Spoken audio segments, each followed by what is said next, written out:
Teman-teman sekalian sudah dirahmati Allah, jadi banyak sekali yang curhat ke saya, banyak sekali yang nanya ke saya, dan ini adalah yang menyebabkan saya membahas satu bahasan penting pada kali ini, yaitu biasa kalau saya ngisikan ibu-ibu ya, maka ibu-ibu banyak yang nanya ke saya, khususnya bagaimana cara mereka untuk deal dengan suaminya.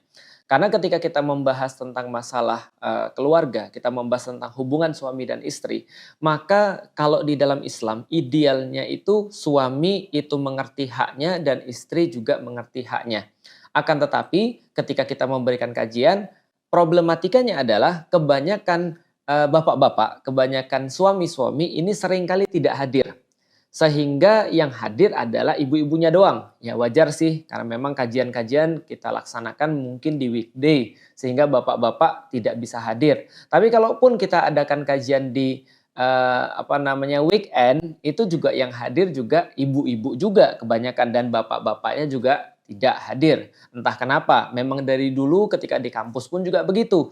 Kalau kita mengadakan acara, yang lebih banyak datang ya ahwat-ahwat, yang lebih banyak datang ya ukhti-ukhti gitu ya. Daripada yang ikhwannya, daripada yang akhi-akhinya. Artinya memang kayaknya dakwah ini senantiasa menarik perhatian lebih banyak kepada wanita. Kenapa? Karena memang wanita itu lebih halus perasaannya, lebih aware dan lebih banyak tugasnya dalam peradaban dibandingkan dengan laki-laki. Kayaknya sih begitu pada zaman sekarang. Nggak seperti zaman dulu. Zaman dulu seorang perempuan bahkan iri dengan laki-laki. Kenapa? Karena laki-laki mendapatkan tempat terbaik, laki-laki mendapatkan kajian-kajian terbanyak, laki-laki mendapatkan kesempatan-kesempatan yang paling istimewa bersama dengan Rasulullah ataupun para ulama ketika mereka kajian. Tapi zaman sekarang sebaliknya. Maka wajar ketika ada seorang psikolog, Ibu Ali Risman itu pernah menyampaikan bahwa Indonesia itu darurat, darurat bapak-bapak atau fatherless nation. Jadi kayak kita itu adalah keluarga tanpa ada bimbingan bapak-bapak. Dan masalahnya ditambah-tambah lagi ketika seorang ustadz atau guru memberikan kajian tentang parenting, tentang keluarga, tentang family goals, tentang hubungan suami istri. Maka kajian-kajian ini sekali lagi yang melihat adalah ibu-ibu, istri-istri. Sehingga ilmunya tuh numpuk di istri-istrinya. Yang dikandani, yang dinasihati adalah istri-istrinya. Sedangkan bapak-bapaknya ini nasihat gitu ya. Tidak mendapatkan nasihat sehingga jomplang. Nah sehingga kebanyakan ibu-ibu itu dituntut untuk melakukan kebaikan, dituntut untuk menjadi seorang istri, melaksanakan kewajiban-kewajibannya, memenuhi hak-hak suaminya dan seterusnya. Tapi ternyata suaminya tidak seperti itu. Atau bisa kita katakan inilah tipe-tipe suami bajigur atau tidak tahu diri gitu ya. Sorry, mohon maaf bapak-bapak. Tapi memang banyak bapak-bapak yang kayak gini. Artinya dia cuma nuntut ibu-ibunya aja untuk berbuat sesuatu yang islami karena menguntungkan dia, atau berbuat sesuatu yang baik karena itu adalah dia bilang ini adalah haknya dia sebagai seorang suami, ini adalah kewajiban kamu begini-begini. Tapi dia tidak pernah peduli dengan kewajibannya. Nah maka pada hari ini saya akan memberikan sebuah sharing khusus bagi bapak-bapak termasuk saya. Kenapa? Begitu saya memasuki agama Islam, saya menjadi yakin melanjutkan keyakinan saya sebelum saya muslim. Kenapa? Seorang laki-laki fitrah itu akan mengetahui bahwa menjadi laki-laki itu berarti dia menjadi lebih daripada seorang wanita dalam perkara-perkara tertentu. Saya tidak mengatakan semua perkara ya, pada perkara-perkara tertentu. Saya juga tidak mengatakan bahwasanya perempuan itu tidak berdaya. Tidak, tapi yang saya sampaikan adalah bahwa laki-laki ini harus lebih bertanggung jawab, harus lebih kemudian dalam beberapa hal yang memang dikhususkan untuk laki-laki, yang menandakan bahwa dia itu jantan. Sayangnya kejantanan-kejantanan kayak gini sekarang itu dipertanyakan atas nama toxic masculinity. Contoh misalnya ya, sebelum saya masuk Islam, bersesuaian dengan ketika saya sudah masuk Islam, saya yakin banget bahwa seorang laki-laki itu nggak boleh mukul wanita. Bahwasanya seorang laki-laki itu nggak boleh buat sedih wanita. Bahwasanya seorang laki-laki itu harus berkorban demi wanita. Kenapa? Karena itu adalah menjadikan laki-laki sebagai laki-laki. Tapi zaman sekarang itu dianggap toxic masculinity. Misal, kalau misalnya saya pernah ketika berada di Turki, saya naik kendaraan umum, saya dapat tempat duduk karena memang berangkatnya dari apa tuh namanya, halte awal gitu kan ya. Halte awal tuh namanya apa? Stasiun itu kan untuk kereta. Apa kalau bis ya halte ya? Ya pokoknya halte awal lah ya. Nah, ketika saya berangkat dari halte awal itu saya duduk di situ, nggak berapa lama bis itu penuh. Kemudian ada ibu-ibu agak tua itu dia naik. Ketika dia naik, Ya sebagai seorang laki-laki gitu maksudnya, saya berdiri dong, "Silahkan Ibu," gitu kan ya. Ya tentunya pakai bahasa Turki yang, seterbatas mungkin gitu ya, "Silahkan Ibu, silakan duduk." Oh dia malah marah, dia bilang, "Kamu sangka saya lemah? Kamu sangka saya nggak kuat? Udah duduk-duduk aja. Kamu sangka saya tuh perempuan lantas kamu remehin saya?" Padahal kita tuh bukan melakukan sesuatu tuh untuk dia, bukan. Kita tuh melakukan untuk diri kita sendiri. Saya sebagai laki-laki melakukan itu untuk menjaga kejantanan saya, bukan untuk dia sebenarnya. Tapi ya itulah nilai-nilai yang saya punya sebagai seorang laki-laki. Bahwasanya laki-laki itu memang harus lebih dalam perkara-perkara tertentu dibandingkan dengan perempuan. Misalnya logika, itu jelas laki-laki harus lebih. Maka ketika kita bertemu dengan perempuan, laki-laki nih misalnya sebelum saya masuk Islam, lalu saya melihat perempuan tuh ada banyak hal yang saya nggak mengerti gitu ya, yang saya pusing, kok dia bisa begitu, kok reaksinya begitu, kalau saya sih kayaknya nggak gitu kan ya. Tapi kok ini kok aneh gitu kan ya, agak random, tiba-tiba nangis ketika ditanya kenapa, nggak tahu, tapi pokoknya ya kita nggak pahami. Dan saya merasa ya wajar, kenapa? Karena laki-laki memang berbeda dengan perempuan, laki-laki diberikan sebuah keutamaan untuk logis. Dan saya tidak menyalahkan perempuan yang emosional, ketika saya masuk Islam malah saya menemukan emosionalnya perempuan itu adalah bentuk kelebihan daripada perempuan, di mana laki-laki diberikan kelebihan logika, tapi yang jelas laki-laki itu harus ada lebih. Misalnya lagi, ketika ada sesuatu maka laki-laki harus di depan. Kayak gampangnya gini aja, sebelum masuk Islam kalau saya nyebrang itu walaupun pacaran gitu kan ya, tapi itu jahiliyah ya, udah gak usah bahas jahiliyahnya. Tapi lihat kejantanannya ini ya. Ketika misalnya cewek nyebrang ya saya di sebelah kanannya.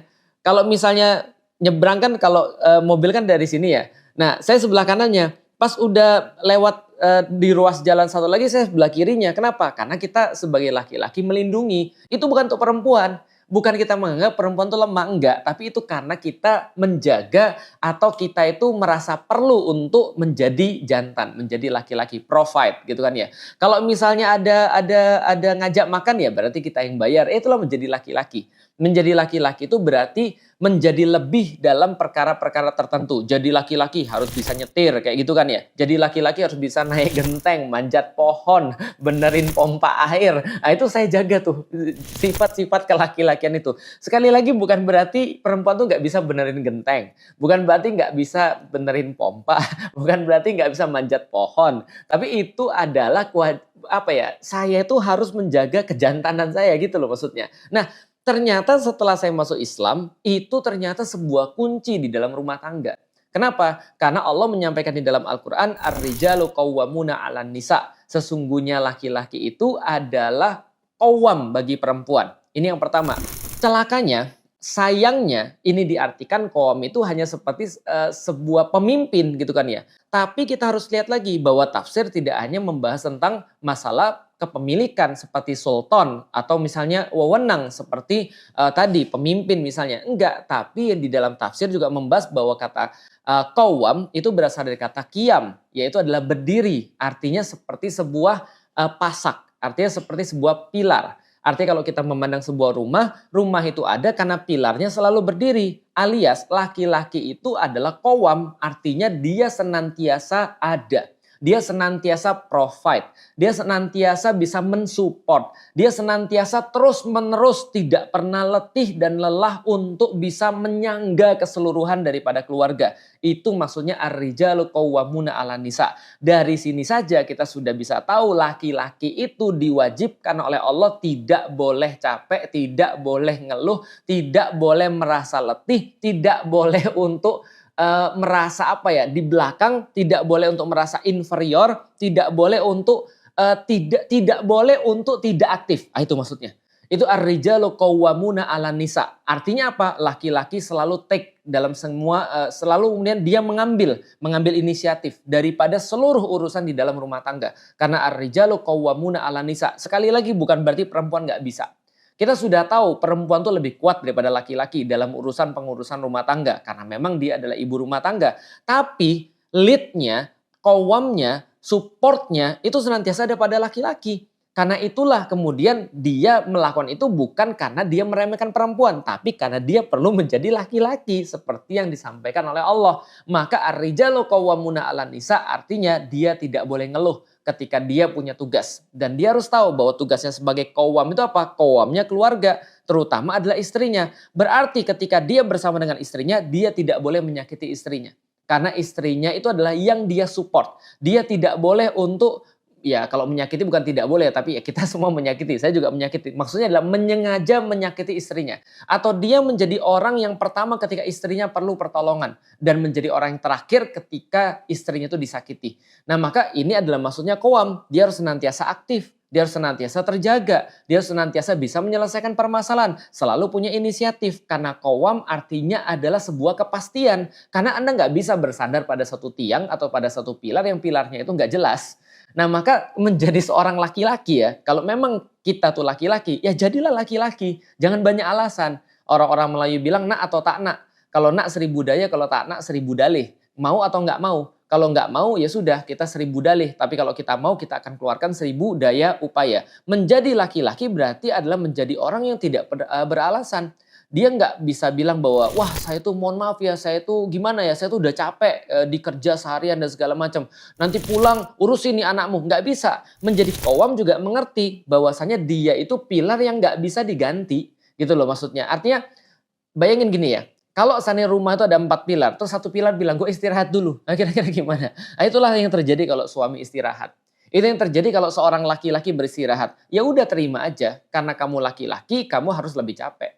Karena kamu laki-laki, kamu harus lebih banyak berpikir. Karena kamu laki-laki, kamu harus lebih banyak inisiatif. Kasih kepastian pada istrimu. Kasih ketegasan gitu maksudnya. Kamu harus bimbing dia. Karena Allah berfirman di dalam ayat lanjutannya adalah ar-rijalu qawwamuna 'alan nisa bima faddalallahu ba'dahum 'ala ba'din. Karena Allah sudah melebihkan kamu dengan istrimu, yaitu adalah pembimbingan, yaitu adalah pendidikan, yaitu adalah memberikan arahan, yaitu adalah menuntun keluargamu itu sampai kepada sesuatu yang diridhoin Allah. Wa bima anfaqu min amwalihim, dan karena engkau juga memberikan harta kepada mereka semuanya. Nah, ini harus digarisbawahi. Karena kenapa? Karena banyak yang saya lihat orang tuh nggak ngerti bahwasanya keluarga itu punya visi dan misi. Dan visi misi keluarga adalah taat kepada Allah.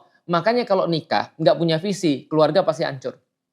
Banyak ibu-ibu yang nanya pada saya, Ustadz gimana caranya keluarga saya diperbaiki? Sekarang saya sudah marahan tiap waktu, kalaupun kita nggak marahan, kita nggak ada rasa, kita menjalani hidup gitu-gitu aja. Tapi kita punya anak, dan anak kita kesian kalau kita pisah, padahal kita sudah nggak ada rasa. Ya itu ngobrolin visi dulu. Nah kalau visinya sudah beres, semua masalah beres, ada lagi orang yang bilang pada saya, ini suami saya kerjaannya kerja terus, nggak pernah di rumah, dia cari duit terus, katanya apa? Ini kewajiban saya nyari nafkah. Salah. Kenapa? Ar-rijalu qawwamuna 'alan nisa bima fadallahu ba'dahum 'ala ba'din wa bima anfaqu min amwalihim. Yang dimaksud adalah laki-laki itu ngerti ketika dia itu berkeluarga, maka visi dan misinya itu membawa keluarganya agar taat pada Allah, membahagiakan keluarganya, menjadi pilar yang melindungi mereka, menjadi sebuah benteng yang memastikan mereka aman di bawah penjagaannya dia, mengambil inisiatif-inisiatif yang terbaik. Karena itulah untuk membahagiakan mereka, membawa mereka taat pada Allah, menjaga mereka dan membuat mereka menjadi aman,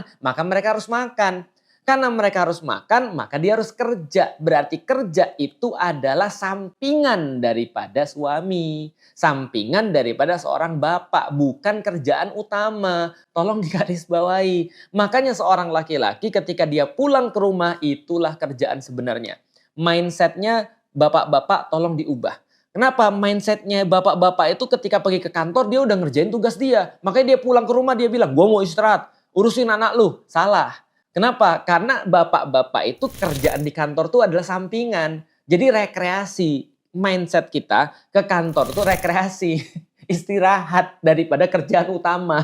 Karena kerjaan utama kita tuh di rumah. Buka pintu. Nah itu kerjaan utama tuh. Ada istri yang harus diarahkan. Ada istri yang harus dibimbing, dibahagiakan, disupport dan seterusnya. Dan ada anak-anak yang harus juga diarahkan, dididik, disupport. Wah kalau gitu saya susah dong jadi laki-laki. Masa sudah capek-capek di kantor, di rumah juga harus perform lagi, harus ngurusin segala macam. Nah itu jadi laki-laki. Kalau nggak usah jadi laki-laki. Gitu maksudnya. maksudnya. Menjadi laki-laki itu berarti memang mengambil lebih banyak tadi. Itu tugas laki-laki menurut Al-Quran. Maka menurut Al-Quran ketika kita masuk ke rumah, itulah tugas kita yang sebenarnya. Bukan ketika kita di kantor. Berarti ketika kita masuk ke rumah, bismillah, saya lagi menjalankan tugas yang sebenarnya. Maka performlah di situ. Anggaplah ketika pergi kantor cuma rekreasi saja. Jadi jangan protes ketika pulang dari kantor malah disuruh untuk ngurus anak lagi, ngajak ngobrol anak lagi. Bukan disuruh ya, tapi keyakinan kita harus kemudian ngurus anak lagi, ngajak ngobrol anak, harus ngajak ngobrol istri, mengarahkan mereka, lihat kondisi rumah seperti apa. Karena kita pilar. Karena kita tuh kowam itu pilar, nggak boleh capek, harus senantiasa berdiri. Lah terus kalau tumbang gimana? Tenang, ada perempuan. Maka kemudian Allah sampaikan fasolihatu. Maka kalau laki-laki itu sudah menjadi sebuah pilar, maka perempuan akan senantiasa membenarkan atau memperbaiki pilar itu, memberikan kebaikan-kebaikan, senantiasa regenerate pilar itu. Wis, itu kalau di game itu berarti HP-nya nambah terus. Nah, itu tugasnya perempuan. Jadi dia memang menjadi pilar, tapi di pilar-pilar itu akan ada kondisi-kondisi yang dibuat sedemikian rupa sehingga dia itu nyaman. Nah, itu tugasnya perempuan. Fasolihatu qonitatun.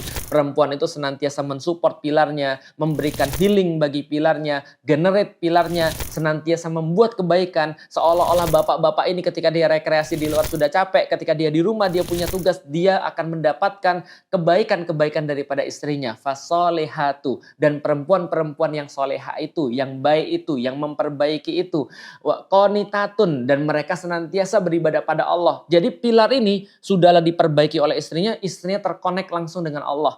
Yang menjadi tujuan daripada mereka. Hafizotun, dan juga dia senantiasa menjaga, bukan hanya suami yang menjaga dia, tapi dia juga menjaga dirinya. Inilah keluarga yang luar biasa, tapi diawali dengan seorang laki-laki yang tahu diri. Tahu diri dan menerima bahwa kita adalah laki-laki, bahwa dirinya adalah laki-laki, makanya dia harus benar-benar serius dalam menjalankan fungsinya sebagai qawwam bagi perempuan. Menjadi qawwam bagi perempuan adalah menjadi sebuah pilar. Menjadi sebuah benteng, menjadi sebuah atap, menjadi sebuah sumber daripada perlindungan, memberikan rasa aman, memberikan arahan, memberikan pendidikan, memberikan sebuah kebijaksanaan, memberikan apapun yang diperlukan oleh perempuan. Itu menjadi laki-laki. Nah, kalau laki-laki sudah kayak begini, Masya Allah. Apapun yang Anda minta, bahkan yang mungkin belum Anda pikirkan, itu akan di-provide oleh istrinya. Dan kalau istrinya itu kemudian sudah bisa memperlakukan laki-laki seperti ini, dia akan bertambah-tambah lagi kepemimpinannya, bertambah-tambah lagi qawamnya, bertambah-tambah lagi sayangnya, supportnya, provide-nya kepada istri dan anak-anaknya. Jadi menjadi laki-laki sekali lagi, jangan sampai kita masuk ke rumah lalu kita merasa bahwa tugas kita sudah selesai di luar. Enggak, keluar itu adalah rekreasi. Ubah mindset kita. Keluar adalah rekreasi, tugas utama kita adalah di rumah. Maka ketika kita sampai ke rumah, kita melakukan tugas utama kita sebagai seorang ayah, sebagai seorang suami, sebagai seorang pendidik, sebagai seorang dai, sebagai seorang apapun, karena kewajiban yang Allah sampaikan kepada kita secara langsung adalah ku anfusakum wa ahlikum naro. Jaga dirimu dan jaga keluargamu daripada api neraka. Yang sesungguhnya itu adalah hanya diberikan kepada laki-laki qawwamnya yang tidak boleh putus-putus. Maka yang lain boleh lelah, laki-laki nggak bisa lelah. Yang lain itu boleh kemudian istirahat, laki-laki tidak boleh istirahat. Yang lain kemudian boleh marah, laki-laki jangan marah. Yang lain boleh kehilangan logika, laki-laki jangan kehilangan logika. Nah, ini khusus buat bapak-bapak, mudah-mudahan bermanfaat teman-teman sekalian. Insya Allah kalau yang buat ibu-ibu udah banyak sekali bertebaran. Mudah-mudahan menjadi kebaikan bagi kita semua.